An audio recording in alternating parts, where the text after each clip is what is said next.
7મી ફેબ્રુઆરી મુખ્યમંત્રી ભૂપેન્દ્ર પટેલ પ્રયાગરાજ જઈ રહ્યા છે। મુખ્યમંત્રી ભૂપેન્દ્ર પટેલ મહાકુંભમાં સ્નાન પણ કરવાના છે। તો ગુજરાત સરકાર એક પછી એક જે આયોજન કર્યું છે, બસની વ્યવસ્થા કરી, ગુજરાતીઓ સૌથી વધારે ત્યાં મહાકુંભમાં ડૂબકી લગાવી રહ્યા છે, ત્યાં જઈ રહ્યા છે। અને હવે ગુજરાતથી મુખ્યમંત્રી ભૂપેન્દ્ર પટેલ 7મી ફેબ્રુઆરીએ પ્રયાગરાજમાં જશે અને ડૂબકી પણ લગાવશે, મહાકુંભમાં સ્નાન પણ કરશે।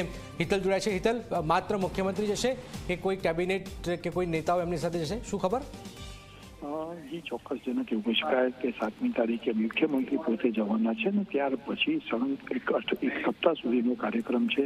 એ કાર્યક્રમ અંતર્ગત જોવા જઈએ તો રાજ્યના મોટા ભાગના મંત્રીઓ 11 તારીખથી કુંભમાં જશે અને ડૂબકી લગાવશે। સ્વાભાવિક છે કે આ પ્રકારનો અત્યારે કાર્યક્રમ ટેન્ટેટિવલી તૈયાર કરવામાં આવ્યો છે।